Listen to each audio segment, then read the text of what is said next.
হলো আমার কি করে হবে? আমার শাশুড়ি সে তো ঘুমুছে এখনো পর্যন্ত, আর তার এখনো ওঠার নাম নাই। আর জ্বালানি তো কোনো কাজই করে না, শুধু ফ্যাশন করে ঘুরে বেড়াবে। আমার কপালে কি ছিল গো?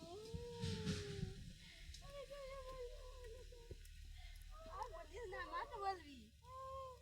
তাও তোরা রোজ বলে পুকুর ঘাটে এসে তাও তুই দুটো কথা বলছো ভাই।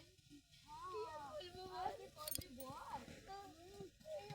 এই বাসন মাজছি, এখনো কাজ আছে, ঘর মোছা আছে, কাপড় কাচা আছে, বাংলা আছে, আর কেউ ঘুরি দেখে না। সব ঘরেই ঘুমা। তোকে বলবো দুঃখের কথা, কি বলা যায়? তারপরে শুনলাম এই চঞ্চলের বউ, চঞ্চলের বউদের ঘরেও নাকি খুব অশান্তি। ওর ভাইয়ের বউ তো নাকি বলছে যে এগিয়ে বাবার ঘর চলে যাবে, থাকবে না বলছে। বলছে সেদিন ওই মনিকার মা শুধুছিল যে তোমার কি হচ্ছে, তুমি থাকবে না কেন? না বলছে যে আমি থাকবো না, আমার বাবার ঘরে আমি চলে যাব। হ্যাঁ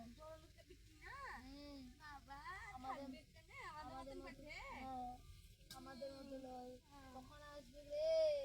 হাই হাই হাই, কি আমাদের কপালে কি ছিল রে? কপালে যে কি ছিল? হলো বাসন দাও, বাসন ধুয়ে তুই ওই আছে, ধুয়ে জায়গা আছে তো ধু। তুমি কখন থেকে বাসন ধুচ্ছিস? আমি এইখানেই ধুবো। কি বাবা, আমার বাসনে কালি আছে, কোনো মাজা হয় না, তুই বলছিস বাসন ধুয়ে গেলে? দুটো হাড়ি খেয়েছি, তখন থেকে শুধু লুকে নিন্দে করে বেড়াচ্ছে। লোকে নিন্দে করছি, আমরা বাসন ধুচ্ছি, কাজ করছি, তুই ওখানে ধুকে রে। আমি ঘরটাকে তো রেস্টি করে আছে নাকি? আমি ওইখানেই ধুবো। না, এখানে আমাদের ধোয়া হবে, তারপরে ধুবি। তুই দাঁড়াই যা, তাড়াতাড়ি ধো। এখন হবে না। না, ওখানে আমি ধুবো। তুই এখানে ধু। না, আমি ওইখানেই ধুবো। ঘরে কাজ আছে, তোর ঘরে কাজ আছে নাকি? আমার ঘরে অনেক কাজ আছে, তুই কার ঘরে কাজ করিস? আমি কাজ করি গো। জামাইকে বল ওখানে একটু কল করে দিচ্ছি।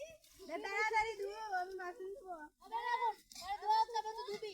না না, আমি দাঁড়াচ্ছি, তাড়াতাড়ি বাসন পাড়াতে ধো। পরে নিন্দে করতে দেখি করতে দেখি তুমি বেরাবে আর এগুলো করবে। এসেছে এখানে। থাক ওখানে তুই। তোরাই বাবা লোকে নিন্দে চেষ্টা করছিস। বলবো বল। আমি কি বলেছি বলবো? দেখবে কবি তাড়াতাড়ি দিয়ে কে দিছি মনিকার মাকে দেখ। তোমাকে দিবে গাছা করি। তাড়াতাড়ি ধুবো, আমার বাসন মেলে ধুবো। হাত লড়াই ঝগড়া করবে কখনই।